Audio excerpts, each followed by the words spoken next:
the Watchful Eye. The planet, vast and glowing in hues of deep blue, was mesmerizing from orbit. Captain Marrow stood at the ship's observation deck. His eyes narrowed as the data streamed in. Every instrument suggested the same thing: no signs of life. Yet, something about the planet felt undeniably alive. "This can't be right," Dr. Helena Graves muttered under her breath. She hovered over the control panel, her fingers moving with precision. But no matter what, the readings refused to change. Organic material covers the surface. But no life signs? That's impossible. Commander Darius Hall glanced toward her, his jaw set tight. "What are you getting at, Doc? You saying the planet itself is alive?" Helena hesitated, her brows knitting together.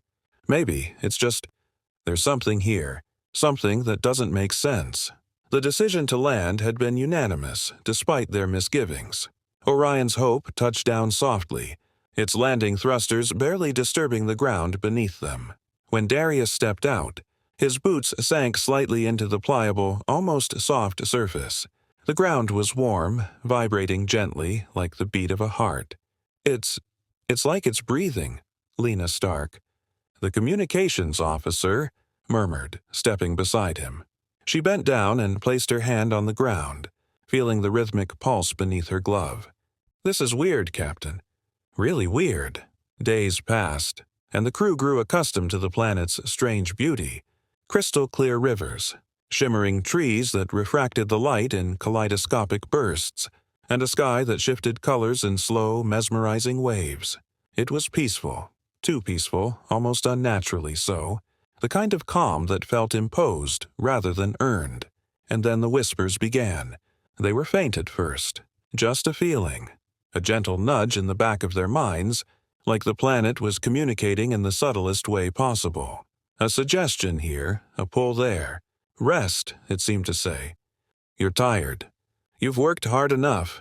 Captain Marrow noticed the change in his crew almost immediately. Dr. Graves had stopped pushing herself as hard, her usual obsessive nature replaced with a strange sense of calm. Lena, always the anxious one, paced less, her eyes distant as though listening to something far off. "It's in our heads," Marrow finally said one night, his voice low as he spoke to Graves. "This planet, it's influencing us. I can feel it." Helena frowned, her usual skepticism fading. "How? It's not possible. We haven't inhaled anything toxic. No unusual readings in the atmosphere." But even as she spoke, she knew he was right. The planet, for all its outward tranquility, was aware, and it was watching. Riker Wells, their engineer, was the first casualty. He'd wandered off alone into the crystalline forest, drawn by something unseen. When they found him hours later, his body lay twisted at the base of one of the shining trees, his eyes wide open, locked in an expression of pure terror. No signs of injury, no wounds, just fear. They buried him that night, but the unease only grew. Lena began talking to herself, muttering about things she couldn't explain, about eyes on her, watching her every move. "It's in my mind," she whispered, her hands trembling as she clutched at her temples. "I can feel it. It's reading me, reading all of us." It was then that the crew realized the truth. The planet wasn't just sentient, it was invasive. Every thought, every emotion they had, it seemed to know. And worse, it began to manipulate them. Helena started losing sleep, her dreams plagued by images she couldn't understand. Rivers of light, faces she didn't recognize, and always the feeling of being watched. Marrow tried to keep the team focused, tried to devise a plan to leave, but every time they talked about it, the terrain shifted. The paths they had mapped out would change overnight, leading them back to where they started. "It's toying with us," Darius growled, his frustration mounting. "We can't plan anything. It knows everything." More days passed, and their situation became dire. Darius vanished next, his body found floating face down in one of the glowing rivers. The peaceful, serene water cradled his lifeless form like a child. They hadn't even heard him leave. Now only 3 remained: Marrow, Helena, and Lena. And the planet was closing in on them, its presence no longer subtle. The whispers were louder now, more direct. Stay, you're safe here. I will protect you. We need to leave, Marrow insisted, his voice hoarse with desperation. We have to get out of here now. But the planet was in their heads. Every plan they made, every fleeting thought of escape was intercepted. The terrain shifted, blocking their path, pulling them deeper into the labyrinth of the planet's making. Helena, her eyes hollow and her face gaunt, was the one who devised the final plan. We can't think. If it reads our thoughts, we need to act on instinct, randomly, no planning, no strategy. It was a desperate gamble, but it was all they had.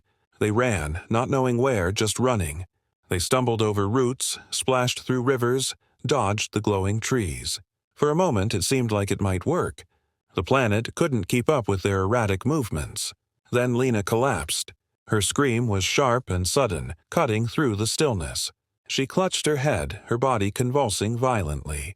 Her eyes rolled back and she crumpled to the ground, unmoving. Marrow and Helena froze, the weight of their helplessness crushing them. She's gone, Helena said quietly, her voice hollow. There was no emotion left, only exhaustion. They kept running, but it was clear now. There was no escape. The ship, once a beacon of hope, was within sight, but the ground shifted beneath Marrow's feet. He stumbled, crashing to the earth as Helena reached the ship's ramp. Go, he shouted, his voice breaking. Leave me. You can still make it. Helena hesitated for a moment, her eyes wide with fear and guilt, before she turned and sprinted toward the ship. Marrow watched her, his breath coming in ragged gasps as the planet's consciousness began to coil around him, tightening, suffocating. The soil beneath him shifted, curling up like vines, wrapping around his limbs. It wasn't painful, not really. It was almost peaceful, like the planet was welcoming him, taking him in as part of itself. As Helena launched into space, the ship's engines roaring to life, she glanced back at the glowing blue orb. It was beautiful in a terrifying sort of way. But even as the distance between them grew, she could still feel it, like an itch she couldn't scratch, a whisper at the edge of her mind. You cannot run from me, the planet whispered, its voice soft but unrelenting. I am inside you. I am with you. Forever.